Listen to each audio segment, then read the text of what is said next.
ዛሬ ማየት የፈለግኩት ምንድነው የቋንቋዎቹን ከታሪካዊ አውድ የተነሳ የቋንቋዎቹ ችግር ምን ነበረ የሚለውን አንዳንድ ነገሮች እናያለን። ከዛ በኋላ ደግሞ እነዛን የቋንቋ እንትኖች የተፈታበትን መንገድ እናያለን። ከዛም በሃይማኖት አበው የተጻፈው የአትናቴዎስ ጽሑፍ ፍጹም ገጽ፣ ፍጹም መልክ፣ ፍጹም አካል የሚለውን ያንን የተጠቀመበትን ቋንቋ ምክንያታዊ አውዱን እንመለከታለን። ከዛ ደግሞ ይሄ በኢትዮጵያ ኦርቶዶክስ ሊቃውንት የተተረጎመው ከራስ ፀጉር እስከ እግር ጥፍር ተብሎ የተተረጎመው እና አማናዊ አካል ተብሎ የተተረጎመው እሱንም ታሪካዊ አውዱን እንመለከታለን። እንደዛ አይነት ቋንቋ በጥንቷ ቤተክርስቲያን ውስጥ ልክ እነሱ በኢትዮጵያ ኦርቶዶክስ ተዋሕዶ ቤተክርስቲያን እንደተጠቀሙበት አተረጓጎም ነበረ ወይ የሚለውን እናያለን። ሊሉስ የፈለጉት ምንድን ነው? እንደዛ ብለው ሲተረጉሙ ሊሉ የፈለጉት ትክክለኛው ነገር ምንድን ነው የሚለው እናያለን። እንደገና እንደዛ ብሎ መተርጎሙ ያለው ስጋትና ጉዳቱ ምንድን ነው የሚለውንም እናያለን ማለት ነው። እና እዛው እንድምታ ላይ የተጻፈ ነገሮችን አንዳንድ ነገሮችን እናያለን። ጸጋ ይብዛላችሁ። የመጀመሪያው የምናየው እንግዲህ መነሻ የምናደርገው የቋንቋ ልዩነት የፈጠረውን ችግር ነው። በጥንቷ ቤተክርስቲያን ድምፄ ይሰማል አለ ከታች ያላችሁ ድምፄ ይሰማል?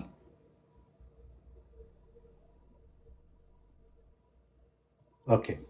የመጀመሪያ የምናየው የቋንቋ ልዩነት የፈጠረው ችግር ነው። በ362 ዓመተ ምህረት የተፈታው ችግር ወይም ደግሞ በ362 ዓመተ ምህረት ፍሬምወርክ የተሰራለት የቋንቋ ችግር ኋላ ላይ ደግሞ ሲስተማይዝድ የተደረገው በካፕዶሻ አባቶች ሲስተማይዝድ የተደረገው የቋንቋ ችግር ምንድን ነው?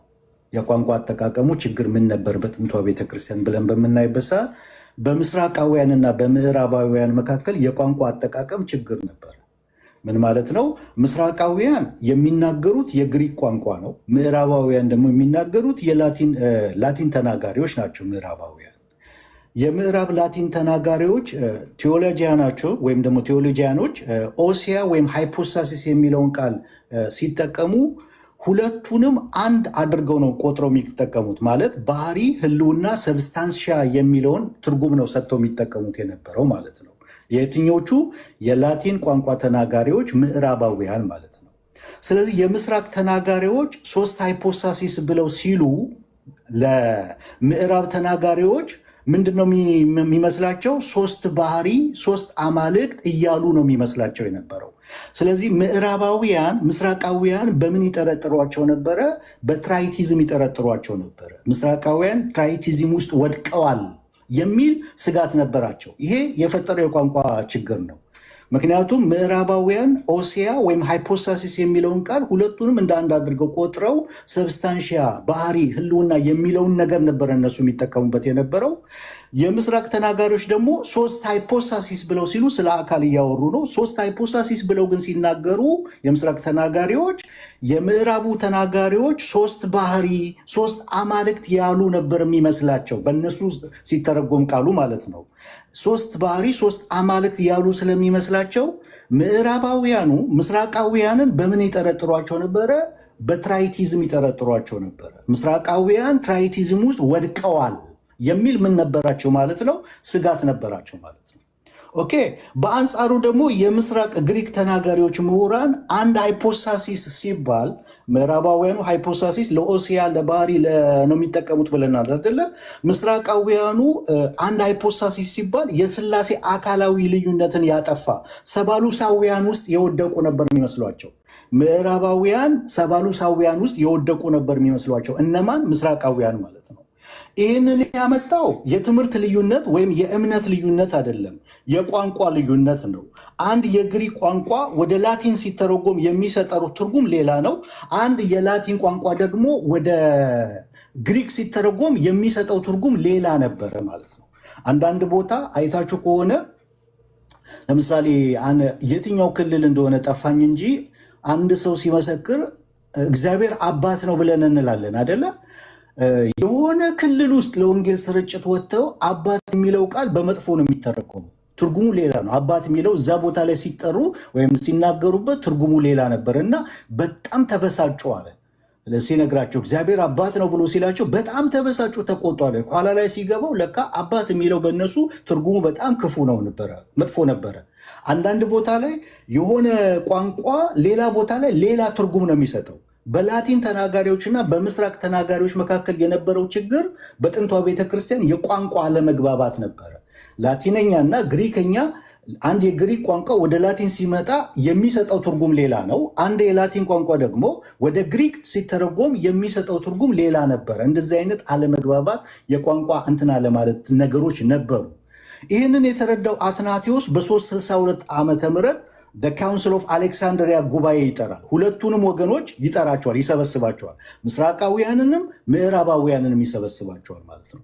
ሁለቱንም ይሰበስብና ጥያቄ ያቀርብላቸዋል ለሁለቱም። በመጀመሪያ 3 ሃይፖሳሲስ የሚሉትን ሲጠይቃቸው ዋት ዴን ዱ ዩ ሚን ባይ ኢት ኦር ዋይ ዱ ዩ ዩዝ ሰች ኤክስፕሬሽን ብሎ ይጠይቃቸዋል።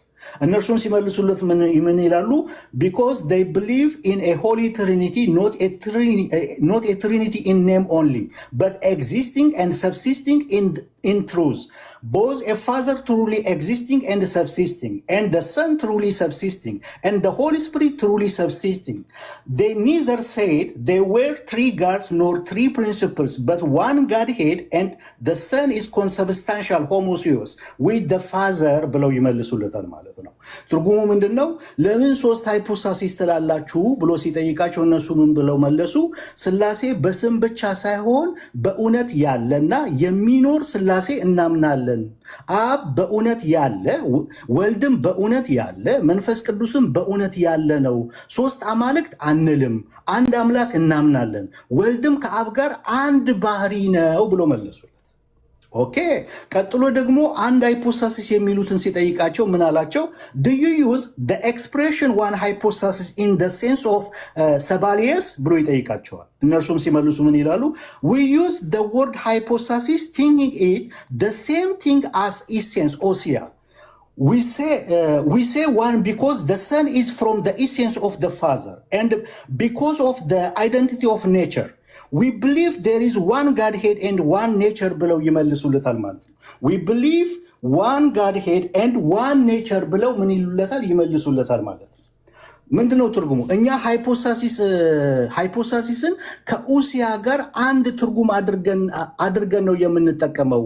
ወልድ ከአብ ባህሪ ስለሆነ ባህሪያቸው አንድ ስለሆነ አንድ ሃይፖሳሲስ እንላለን አሉት። ከዚህ በኋላ አትናቴዎስ ምንድን ያደረገው? ሁለቱ ወገኖች አንድ እምነት እንዳላቸው፣ ልዩነቱ በቃላት እንጂ በእምነት እንዳልሆነ ያረጋግጣል ማለት ነው። ይህንን ፍሬምወርክ አድርጎ አትናቴዎስ የፈታበትን የቋንቋ ልዩነት ሲስተማይዝ አድርገው አንድ ወጥ እንዲሆን አድርገው የቀረጹት ግን የካፕዶሺያ አባቶች ናቸው በቤተክርስቲያን ታሪክ ውስጥ። ይህንን ሶርስ የምትፈልጉ ወገኖች የ362ቱ ጉባኤ ሶርሶችን ለማግኘት ራሱ አትናቴዎስ ለአንጾኪያ ጳጳሳት የጻፈው አለ።